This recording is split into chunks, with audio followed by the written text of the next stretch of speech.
All right.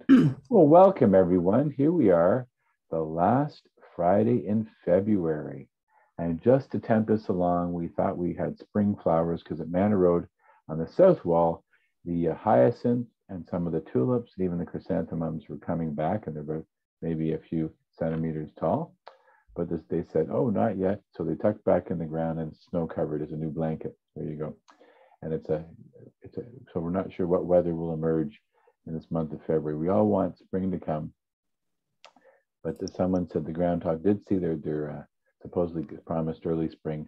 I think we need to give them a pink slip and hire a new groundhog because they didn't quite get their job description proper. Definitely. But we have a special treat today, and now just to make sure before I forget, did Alydia get co-hosting capabilities? Oh, I don't. Let me check. I All right. No, I don't have it yet. Yeah, There because you you're going to share your screen. Good. Yeah. Very good. Okay. We want to make you help you, not hinder you. Very good. And over to Susan Johnson, who will bring greetings. Well, hi, everyone. Thank you for coming. We are delighted to welcome Dr. Alydia Smith, who, among many things, is an incredibly talented seamstress, knitter, crafter, just you name it. It seems like she and her mother can do it. They've come up with some amazing things. So we're looking forward to her talking about that. Doctor? Oh, great. Well, thank you so much for having me. It's a real pleasure to talk about crafting because it's my favorite thing to do. And it's a tradition that's definitely run in the family. One of my earliest memories is of summers when I was younger. I would often go and spend a week with my grandma, and every time I go and spend time with my grandma, she'd teach me a new craft. So when I was younger, I she would teach me like tie-dye 101 or leather working or macrame or knitting, and we learned something new every time. And my grandma was one of these was a completely resourceful woman, and she would always go to Honest Ed's, buy a bunch of things, repurpose them, and sell them to tourists. And I would help. And my mom was also, of course, learned all these crafty things too. So she would help. And we always had I was raised with this idea of if you don't have it, make it. And if you don't know how to make it, learn, figure it out, play with it. So the creative spirit was always there to help us learn how to create and make things. And I find that that has been truly helpful in all areas of my life, really, this kind of resourcefulness and creative spirit. And I've always tried to share it, particularly when working with youth and younger people. So one of my major projects on top of like the crafting that we do on the regular, which I'll talk about a little bit more, like the sort of crafting that we do on the regular. One of the major projects that I've been working on is sharing my love of crafting with others, and particularly with young people, and to think about how we can share crafting in a way that isn't gendered and helps people learn about those kind of life skills that are involved in crafting. I have so one of the ways that I'm doing that is a friend and myself, we got stopped by COVID, but we're working on we had started before COVID of going into Spark groups and different settings like that to teach to teach children and younger people about our kind of mandate of crafting and like why we craft and how we like to create crafter pieces and what that means for us. And one of the ways that we frame that is with our rule of crafting. And I'll explain to you what our rule of crafting is. I was just gonna pull it up here. Oops, sorry, I had it open and then I closed it for some reason. And now I can't find it. 1 second, sorry. So our basic rule of crafting, it's an acronym. And when I think of crafting, what we are trying to encourage with younger people, but really with all people, is to create a crafter piece. And a crafter piece is our creative way of saying a creative masterpiece that is unique to you.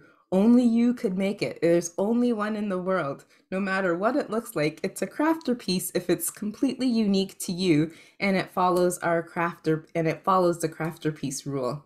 So Jess and I, when we do presentations with children or youth, we're trying to encourage folks to not judge their creative work by how beautiful it is, although we have created some pretty beautiful things over the years, but that's not how we judge our work and whether we're proud of it. Rather, we judge our work by how well it fits within our crafter piece rule.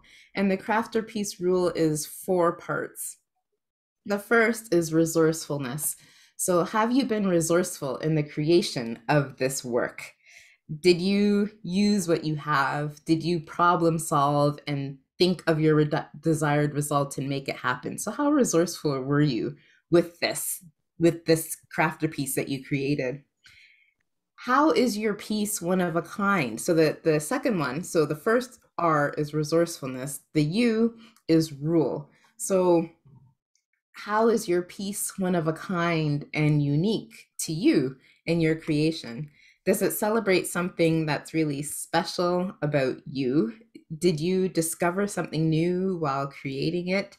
And did that piece help you to express yourself in some way? The third piece is loving. So what sort of energy did you put into creating your creation? Were you kind to yourself and to others and to all creators while creating it? And this is a really important one. Like when you were creating it, were you kind to yourself? So were you, instead of being like, oh, I'm not a good drawer, I can't do drawing, that's not my strength, were you supportive and encouraging to yourself? I'm going to try it anyway. I'm going to give this a go. Let's see what happens. I think of, for myself, often quilting has been my new endeavor, and it's not new. I've quilted many times before, but for various reasons, I've been creating a lot of quilts lately. And one of the ways I model being loving to myself in it is, in my house, I'm notorious for not sewing in a straight line. Like I do nothing straight. So quilting in some ways can be very forgiving because you can cut off the sides, but practicing putting good energy into it is me practicing being kind to myself when I like press too hard on the pedal or go sideways, and like being like, oh, let's try again, or ooh, look at you, you got that row straight, as opposed to being, I don't know why, I've been sewing for so many years and I can't get a straight line. Like the way I talk to myself and how I change that language. Loving can also be, how do you treat yourself when something does not go as planned? So instead of being down on myself or being like, oh my goodness, that didn't work out, what is wrong with me? I'm more like, oh, well, why didn't that work out? What could I have done differently? I wonder if the lighting is off. I wonder if I'm a little bit too heavy-handed. I wonder if I had a better grip, if that might help me. And then did you put the love and joy into it that you hope others will feel when they receive it? That's a really important one. Particularly in my household, we have a rule with food that if it's not made with love, it's not going to taste good. And we know it. So then yesterday, the couple days ago, my dad was like hugging my mom, and which they're not really affectionate people, and then my mom was like, what are you doing? He was like, the food doesn't taste good, so you need some more love. I'm doing it to make better food. So this idea of putting the energy in that you hope someone will receive when they get it is really important to us. So is it loving? So far we've gone through three: resourceful, unique, loving. The fourth rule for a crafter piece is effort. So how much effort did you put into your creation? And are you trying to practice and learn a new skill? Was there a time in the creation where you had an opportunity to learn from a mistake? Effort is really important, and something that is done with great effort is greatly valued and cherished. And realizing that for some, it's more effort than others. My sister, who is another part of our crafter piece community, is a very good visual artist, and she has amazing penmanship. So she can do calligraphy kind of freehand. Like she'll just like write it and it'll look like a beautiful font. If I'm doing that, I literally trace what she's done, or I do a lot of fake calligraphy. So I write it out and then I make it look like downward strokes and upward strokes afterwards, because I'm not as I don't have the same eye that she does for it. So it might take me more effort to do a beautiful kind of calligraphy art piece. So we appreciate that we appreciate that more, and we practice it. Part of the thing about crafter pieces is that we try to do things that stretch us as well and go outside of the box in some ways. So that's kind of our crafter piece rule. We're constantly trying to remind each other that we don't have to be great at everything, and that it takes real guts and real courage to do things and to try things that you aren't very good at. Like it takes guts to like take a risk on something knowing that it might taste like crap, or you might invent something new.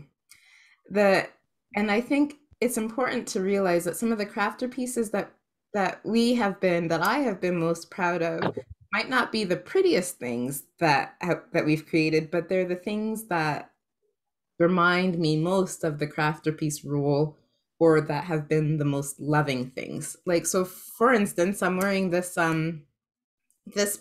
necklace here, and this necklace my mom and myself created one Christmas during one of our crafter piece sessions. So me and my friends like to have crafternoons, and we like to have like crafting times. So one day we had a lot of buttons left over, so we each decided to figure out some fun things to do with buttons. We used to do like button crafts before, and we like just worked with what we had. We were cleaning out one of our crafting bins and we organized the buttons and we created something fun with it. So we're being resourceful. We were looking at things that we already had lying around. We had a lot of beads lying around. We had a lot of wire lying around. We were being unique because these are just like remnants. We don't have duplicates of any of these buttons. They're just things that were left from sewing projects and other things. The loving piece, I think for me, was that we were doing it in community, that like I was doing it with my mom, my sister. We have memories making it together, and we were just having fun and trying different things out. And the effort was we each had different skill sets going on there. So my sister's an excellent bead worker too. My sister's kind of like the fine tooth comb person. Like, so she's the one who's like doing all the like things that I might not necessarily have the patience for. And so she's great with beadwork. So she kind of did the beading for it. And my mom is really good with sewing and sorting. So she was able to kind of do the sorting, and I was able to do like the kind of piecing together. So we're able to play to our strengths, but to work together in the process. So that's basically how we go about our creative endeavors. And then it takes us into many different places. Of course, my sister, my mom, and my sister, my mom, and my grandma, and myself, who are kind of like the craftsmiths, that's not the rule that we go by, but this is the rule that I often share when teaching a craft to a group of youth or other folks, to free us to have fun and to see where, I wouldn't say in some settings the spirit, but really that's what I'm saying, to see where the spirit leads us, like to have fun and to express yourself and to celebrate the uniqueness of what you're creating. And sometimes the most beautiful, gorgeous things come out of that. So that's really where we're going with the crafter piece. Like we got into felting completely by accident, and then we just started trying out and testing different things, like this little bamboo plant we made. And it was really by trial and error and what we had in the house, like the pieces of green that we had. And we got some rocks from outside to put in the bottom. We used like toothpicks and chopsticks to get some of the batting up there, but it was a real fun creative endeavor. And then from that we went to other house plants. Like we had started with cactuses because cactuses was a cute crafting thing, and then we like got other craft plants that were like, oh well, I'm not good at keeping them alive, so we might as well make a felt one. And what we did here was we put a wire inside so that we could fold it more naturally to make it look more like an actual plant, and then put some weights in the bottom of the pot so that it felt a little bit heavier. But we often kind of go where the spirit leads us and create what we feel like creating, which is part of the reason why my mom, my sister, myself haven't necessarily monetized some of the things that we do, because we don't often stay long in one area. So I remember my sister, when she was on maternity leave with her first child, didn't want to go back to work right away. So she started doing wedding jewelry and wedding tiaras and stuff, because there was a market and people would buy it, and people pay a lot of money for wedding things. so it was helpful. So we helped with the kind of jewelry business for a little bit, because that worked really well. And then there was a time when she was doing wedding decorating. So we would kind of all work together to do wedding decorating things. My mom does a lot of catering, particularly when I was younger. So we did a lot of catering and a lot of food endeavors. My mom is a registered nutritionist and also a food handler. So the food pieces were kind of easy to get into because we're already there, and it's fun to be creative with things like that. And then we started to do craft shows because they were fun. And we had a bunch of leftover jewelry when my sister stopped doing the jewelry. And then my mom has a whole bunch of sewing that she likes to do. So we got into the sewing. And then we started to do like things that we thought would be helpful for people at craft shows, or that we started doing. So my sister got into making cards. So we started to sell cards, and my nephews are really good at making cards. So you're really good at making cards. I love the cards. So we started to do things like that. And really it's whatever's excited us and gotten us thinking, oh, that's fun, or oh, that's sweet. As soon as we make it and we love it, we want to share it. And then we share it with others. So that's really what gets us going or started, is often a need or an inspiration, and then a desire to share it with others. So a lot of our Christmas baking is sheerly for the fact that it brings joy and it's a lot of fun.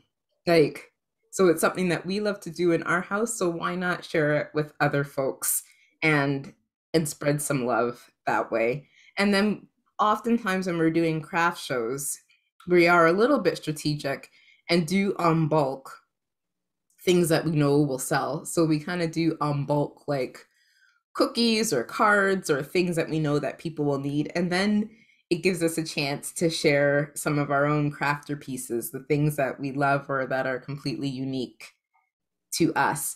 The other thing that I think is often really exciting about doing crafter pieces, particularly with the craftsmiths, which is my sister, my mom, and myself, and sometimes my nephews, is that we never follow scripts. Like we never follow recipes, we never follow patterns. I don't know why we always make life hard for ourselves, but we truly make unique things every time. Like obviously we have recipes that are in our head and we keep those recipes in our head. Like, I have a basic gingerbread, I have a basic sugar recipe, I have a basic chocolate chip recipe, but because we know the basics, we can play around with it in many different ways. So we really are all about creating uniqueness. And then sometimes we get attached to our unique things, so we name them. And then sometimes we sell them with a name. So like we used to sell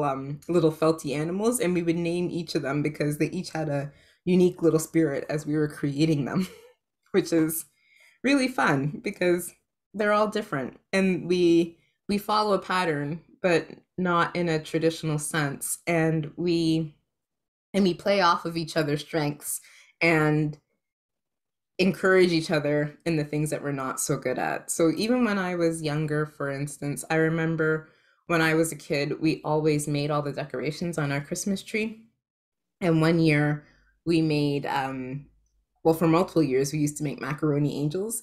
And my mom and my sister would take a pin and like glue each piece of like those little macaronis for the hair and make little intricate hairstyles with the macaroni on their hair.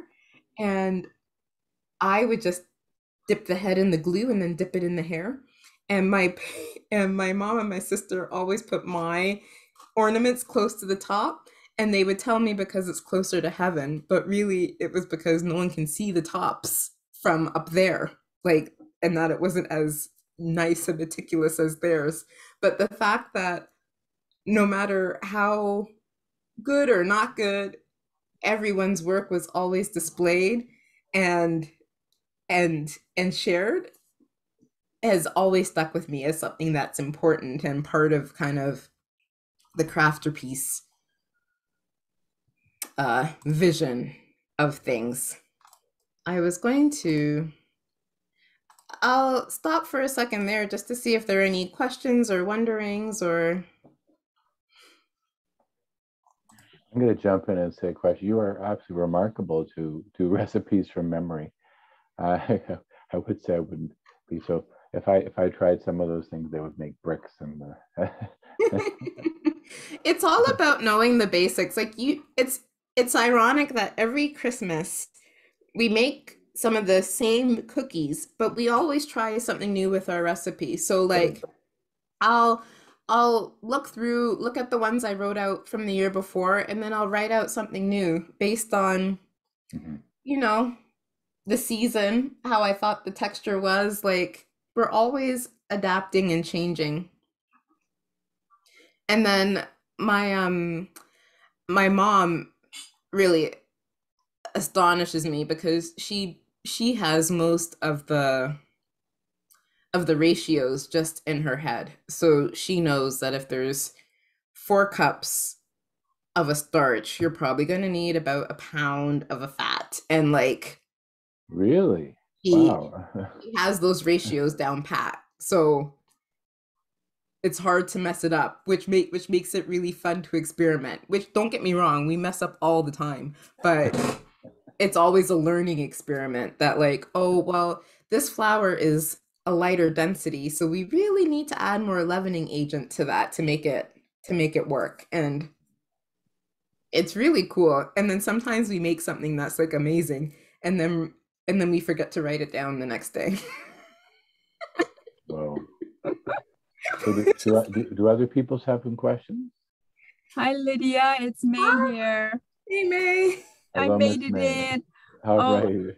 I love how you challenge yourself, but I'm one of these people. I have to follow a pattern, and I follow it to a T. And the baking, like I have a few favorites, and I just stick to that.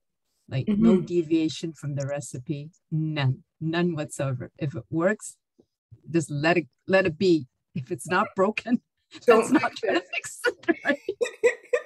You know, the thing though is that if you have a basic recipe that you love, I bet you that there are some things that you do in making that recipe that would be different from others.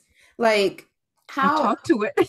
Well, there you go. Like that's very, very, very true. Like the love that you put into it, I 100% believe comes out in the end product. Like like sometimes I talk to my batters too, and sometimes I even like give them a little prayer. Like if I'm making something for like a group, I'll be like, "Oh, please nourish the bodies. Please help." Like I literally put it in the oven with a little blessing as I let it bake.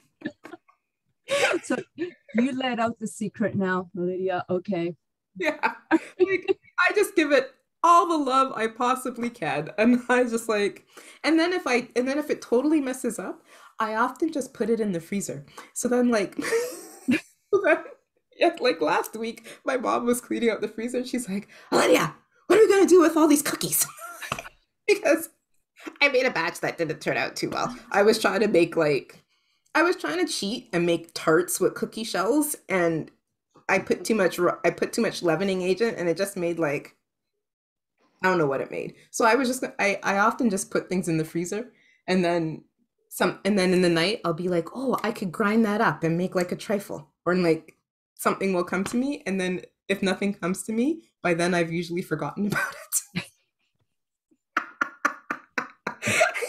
But oftentimes I find if I do make a mistake, you could soak it in rum. You could soak it in like you could soak it in cherry, maraschino cherry juice, Yeah. and something good will come of it. Like, Okay. but I do think two things, mate. There's nothing wrong with following a recipe and a script, particularly if you love it. And then, but I'm sure there are ways that you make it unique. I'm sure there are ways that you either roll or bake it that make it unique. And I'm sure there are ways in your preparation that are unique to you. Yeah, That it's make called OCD. and sometimes just a little flat out superstition. Like like like there are some things that I do, like I name my appliances, and sometimes I'm like, I just need to give Jodeci a pat before I mix the batter, or Mm-hmm. she'll spit it at me. Like, like I have a couple superstitions that go with like my regular, but I do think it's totally okay to stick to a script, and it's totally okay when you're ready to veer outside of it. It's one of those things where if you know how it works, then you can continue to make it work. Like, so if I know what is making this cornbread work, I know what I can mess with and what I can't mess with. So sometimes it's simply about adding to the flavor profile. Like if I'm making chocolate, chocolate is such a rich flavor. If I add coffee or almond, I know that that will help to deepen the flavor profile. So I know that those things will work together. So why not work it together in a cookie as opposed to like being completely out there. Like I'm not one of those people who are going to be adding bacon to my cake, because like that's a really complex contrasting flavor profile. Like there is something about salty and sweet, but like you need to candy that bacon or something before you put it in. But if you're making something that you love and you know, and that you already know goes well, then you might think of like uh profiles. Like so what might already be a natural uh partnering with this. Like for instance, I'm always the cornbread person in my house, and I have been since I was like 12. Like it's my job to make the cornbread. And for the first 10 years, I completely followed that recipe from that little wire bound book that we always had. And then and then I started to substitute. Just I started with a simple substitution of like coconut milk for milk, or changing the fat, or changing the milk, or adding things that I already know go well, or that we already eat it with it. So we already eat our cornbread with coconut things. So why not just add it in already? So I think be courageous, but maybe start small and recognize the uniqueness of what you're doing by how you follow that recipe. Like, Okay, you lit the fire. God, you're making me salivate. so much fun. It's so much fun once you get started. And then if you're really concerned, just half the batch. Like, just start smaller. Like, and that way, eat it yourself. As long as you're willing to eat it and you're not wasting. I'll bring it to your freezer.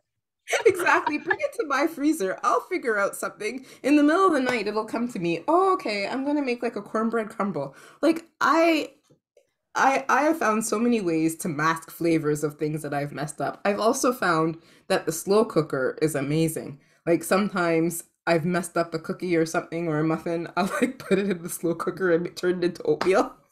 Mm. Oh, gross to some people, but I'm eating it. It's okay.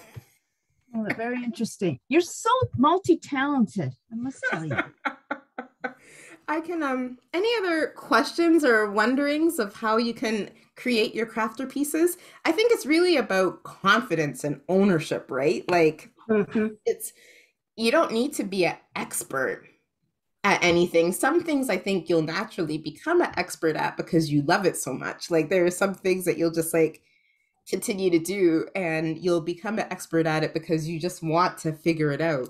But I do think the important thing is to try and to own it and to be like, I made this and only I could have made it like this. And that's pretty cool. And it's pretty cool that you tried to make it. Like that's an amazing accomplishment in itself. So even if it looks like my mom made these pair of pants out of a skirt yesterday that look ridiculous.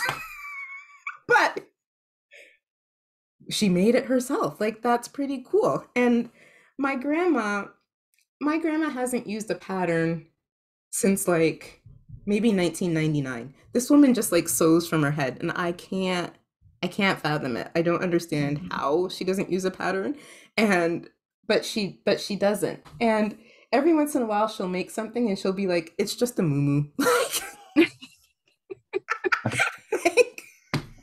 like just wear it, just go with it.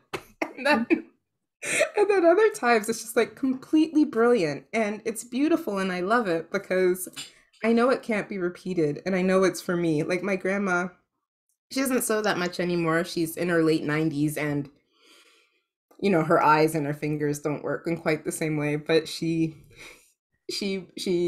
made me a bunch of like church outfits. She was like, "You're a church lady. You need more matching outfits." so, so she's made me a whole bunch of like matching blazers and suits that are just like so unique and I love them because only I have them and they were made by grandma with love. She's just like, "You're a church lady and the world needs to know it." Oh, And I love it. And I love it. So it Love was it. it's that sort of spirit. And I remember when I was younger, she used to make me and my doll matching outfits, which I always loved. So then I'll show you a couple of the things that my mom and I have been working on right now. Like so this top quilt was for a dear friend of my mom and my grandma. So my Aunt Carmen, she died 3 weeks ago but she during COVID she had to go into a nursing home and we weren't able to visit and she wasn't able to have visitors and she loved lap quilts. So she loved to kind of sit and have something over her lap and her and my grandma she would always her and my grandma loved to go to Honest Ed's together.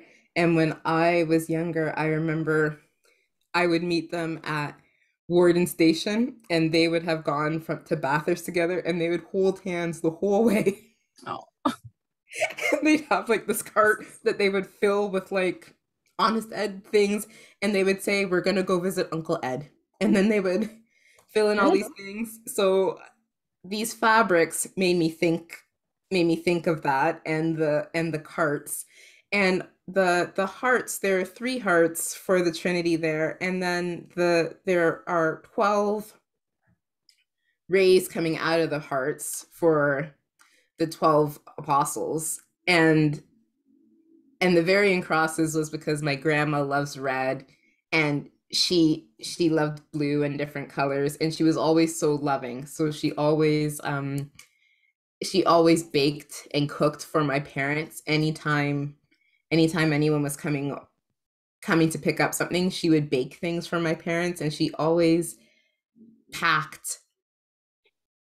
bought things to put in for my grandma to put in barrels. So of course my grandma couldn't go to the funeral and I couldn't go to the funeral. So we thought it would be nice to create something that she could have with her. So this was with Carmen, like they in her coffin, so that she would have it with her. But because we couldn't be there, this was something that we created for her. And we were, unfortunately, like, I was looking for the fabric beforehand. Like I was hoping that we were going to make her something, because I knew that she liked lap quilts and she liked to kind of have it on her when she watched YNR. So that was the hope. And this was one of the things that we made in honor and in love for all of the wonderful things that is Aunt Carmen. And my mom and I aren't quilters, but by trade. Like, it's not something that we do often, but we really wanted to do this. And of course we picked like the most difficult thing. Quilting prints is annoyingly difficult to line up, but it was great practice. And like we didn't buy pre-cut fabric, and then like we cut it wrong. We had to pull out pieces a couple times, but all the more love, right? Like, we're so proud of how it ended up, and how all those pieces line up to make it look like a solid in some parts, even though, you know, quilting plaid is never a good idea. But you start with the hardest and then it becomes easier. This is for a member of a committee that I'm working on, who's having a baby very soon. So we're creating this baby quilt for her to go with the book, The Very Hungry Caterpillar. So I found this lovely piece of fabric, and I just wanted to turn it into something to give with her with the book. And the border we created really is just trial and error design. Like, again, it would have been easier to use a pattern, but like, but I didn't. So that's what I'm currently sewing right now. I'm also sewing another quilt right now that I didn't take a picture of. And then a friend of mine, her daughter just has this doll that she loves, and I had these lovely scraps. So I made a doll quilt, and I also needed help practicing binding. I'm not very good at binding because I'm not very good at corners. Like, that's not my strength. So I wanted to practice binding.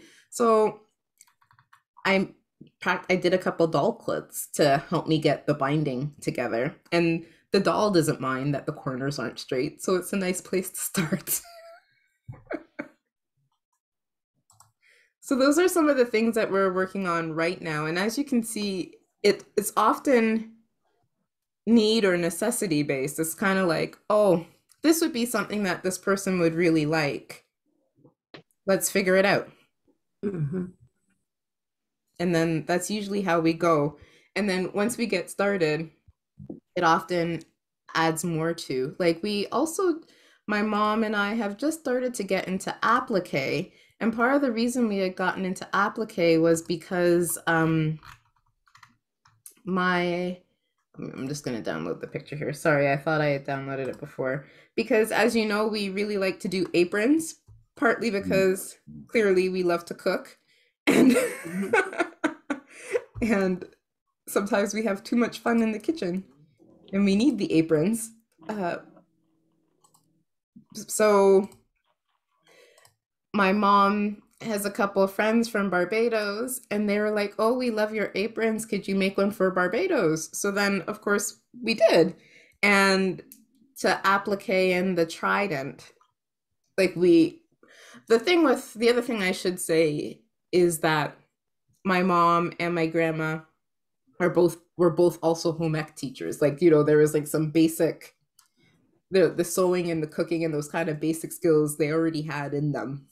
So we often know the theory for a lot of things. It's just that we haven't done it or applied it. So we started to get into making specialized aprons for friends or family who kind of wanted something specific. So my mom had made an apron for herself for Jamaica's independence, and then some friends saw it, and then they asked for one for Trinidad, they asked for one for Barbados and other places. So now we're getting into figuring out how to make aprons for different cultures and heritages based on what people have been asking for,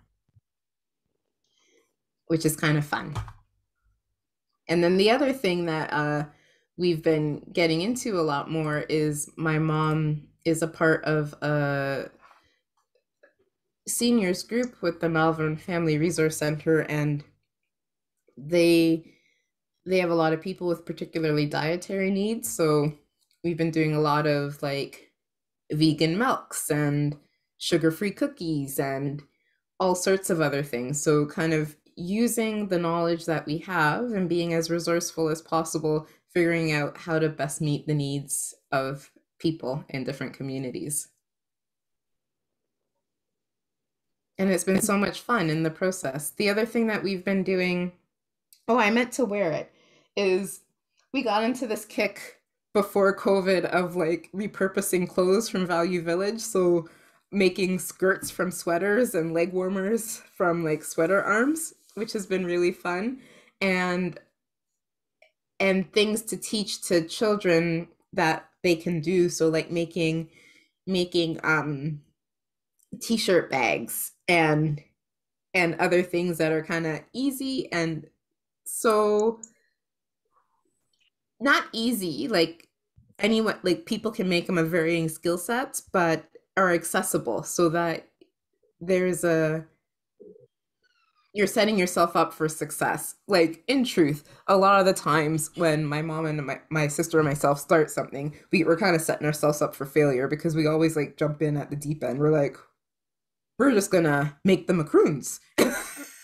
like we always just go for the hardest thing first. But when teaching to others, but we go for the hardest thing first. But part of that is that like there's this confidence that we've instilled with ourselves with this sort of crafter piece rule, like, right? Like I know that even if I don't get it right, it's all right. Like I'm gonna learn something from it and I'm gonna try again. Like not the other day, 3 years ago, I decided to make French macaroons with pumpkin seeds instead of almonds.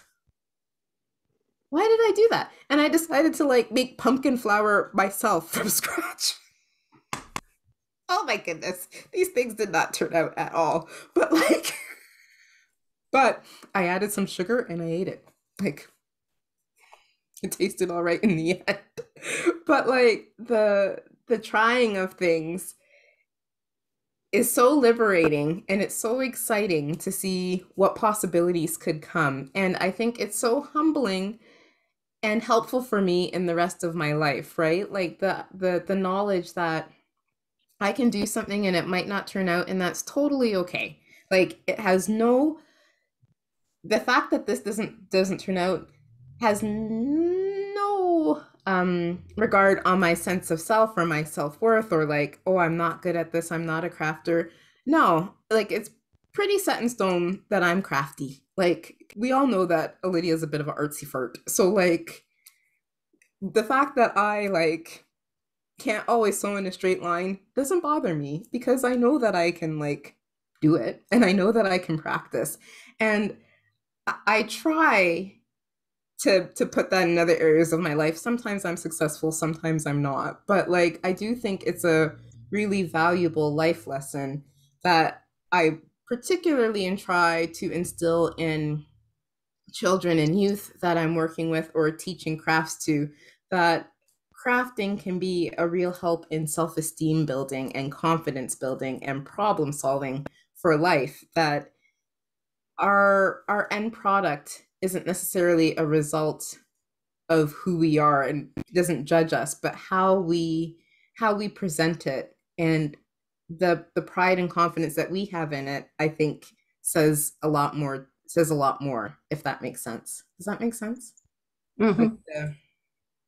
Like this might not be beautiful to you, but it's beautiful to me because of this, and this, because I used what I had, because I made it, because like I was really kind to myself when I made all those mistakes in there, and I was really supportive, and because I put a lot of effort into it. This is beautiful to me. And like to have that sort of confidence, I think is a wonderful thing that I kind of wish I had articulated to myself in my teen years, right? Like I had it with art, but I didn't necessarily have it with other things. Like, so I didn't think that I was a good enough drawer for certain things, or I didn't think I was a good enough musician for certain things. But like, if I had thought of it in terms of what is my unique art that I'm sharing and how am I going to do that, I think it would have been it would have saved me a lot of heartache. So I really do hope to share that with others as well. Like the kind of you do you, and you do it really well, and you do it with integrity, and like be proud of that, and be proud of the effort. Like the effort to do something that you're not good at is huge in a world that's always trying to like show the best and the shiniest. Like the fact that you're trying to do something even though you know that you're not great at it, hey man, that's really cool, and kudos to you for putting in the effort. Mm-hmm. And that's what I hope to instill in people when we're crafting. And I know that there are some things that we do that are, particularly my mom and my sister. Like my mom and my sister are exceptional artists. So there are some things that they do that are phenomenal, and we know it. And that's so exciting. And then there are other things that aren't that great. And that's okay. And we don't always sell, we don't like we have a high bar. So we don't sell the things that aren't great. We only sell the things that we think are great. But that's so awesome. Like it's neat that we have like a whole basement full of crap that we can keep on repurposing and recycling. That was the I'll open it up for questions again, but the other thing I did want to say too was one of the things that my friend and I, Jess and I, when we go out and like talk to Girl Guide troops and things like that, our name, so I have many avenues that I craft in. So there's the Craftsmiths, which is like my family, and we do craft shows and like craft sales and things like that. And then Buttons and Tape is just like another friend and myself who teach crafts to people who want to learn a craft. So like, you know, we'll go into a group and teach them how to do like monogram names or sewing bags or something like that. And in both of those spaces, one of the key things we also try and share with people is to have inspiration on the ready. So be resourceful. Like, so we often suggest people have like a craft box or something, like, you know, have something where you can stash something where you're like, ooh, that would be really cool to make something with, but I don't know what. Put it in a little box and like have some other supplies there, something sticky, like, you know, tape, glue, something erasable, so that something kind of pretty, like have like some basic craft supplies there so that when you're ready, you can go and grab it, because there's nothing worse than like having inspiration and then being like, oh, I can't bother because then I need to go and clean off my kitchen counter, and then I need to go and do this, and I need to go and do that. And by the time I get all the pieces together, I'm not in the mood anymore. But like if you have a little box with like some of the things on the ready, then you can kind of pull it out and then pull it back. And I have found that has been helpful for me in like kind of those sporadic inspirations that I can like, I used to, in my condo, I had a little filing cabinet that was just like my crafting station that I could literally wheel out if I had like 30 minutes of inspiration and then push it back, which is so helpful. Well, that's exciting, Alydia. You truly inspire many of us. You remind me of a few adventures I did along the way of different things. And I remember trying to take 50 pounds of flour and turn it into pasta. Well, it was a bit like lead weight in the bottom of a ship, and somehow the recipe didn't quite work out. And And then I tried it. A friend of mine, she had known how to make strudel with her Slovakian grandmother. Again, we took 50 pounds of flour, and we had tank armor on a dining room table, so it was a bit of a trip. But you know, it was a good adventure. You know. One time I was making gluten-free red velvet cupcakes, and I hit a record. I got to 100. I made 100 different cupcakes before I got like the perfect gluten-free red velvet cupcake. And one of the batches I made, I dropped one by accident and it bounced. Oh, I love it. It was a bouncing cupcake. The Indian rubber cupcake. Wow. Love it. Okay. That's good. Any other questions from people? No? Or any other things that inspire you that you'd like to share? Like, what are you working on? That's exciting. Who was that? Oh, I'm still working on a comfort shawl using this. Oh, lovely. I have a comfort shawl that someone made me here that I just love. Yeah. Mm-hmm. It's what you say is, getting the momentum to actually try it. We've got this idea that a lot of us that if it's mine, it's not going to be any good. And that's just like, no, it's fine. Exactly. It's yours. Like, how could it not be great? You made it. Mm-hmm. Yeah. It's funny because we use that often when talking with children. Like, no one would ever say to a 6-year-old, that's not a great picture. Like, that would be it. Sure they would. Sorry? What do you say, Carolyn? They're always criticized. Yeah. Yeah, like, and the thing is that you wouldn't think of criticizing a younger person because you realize that part of the job of crafting and creating is playing, right? Is of kind of figuring out and having fun with it. So it's not about critiquing, but we've come to a place where we're used to being critiqued that it's hard. Like that kind of the L of the rule of being loving is hard sometimes because there's so many things that we judge our work against. And that's the part that I think is unique about the crafter piecing, right? Is about being loving to other creators, but also being loving to yourself. Like, I think we're our worst critic. Oh, absolutely. Yeah, we are definitely. And I think I've learned something today, even though I came in late, Alydia, not to be so self-critical and wanting to be perfect. Mm-hmm. Yeah. Yes. And I've been YouTubing a lot, and these crafters out there says, hey, so you made a mistake, put something on top of it, and then you can't see it. Yeah. So I'm learning to do that. And just because I know it's there, but nobody else knows it's there. But the point was, I know it's there. It's wrong. It's not perfect. I know. But the thing is that nobody else knows it's there. Like I'm gonna, hold on a second here. Like I'll tell you here, like in this quote right here, I totally bunged up that corner where the heart is. Like, ask me what I did. I don't know, but it doesn't work. So I like put another piece on it, partly because I didn't use a pattern, so it didn't line up. So I needed to add another piece of blue, but you would never know with the heart over it. The same thing with one of these, like the corner is completely messed up, but then I patched it up and no one would know. Or in this one, it's off in the center, but then again, I trimmed the whole thing and then put a bigger border around it to cover up the mistake. And I learned from it. So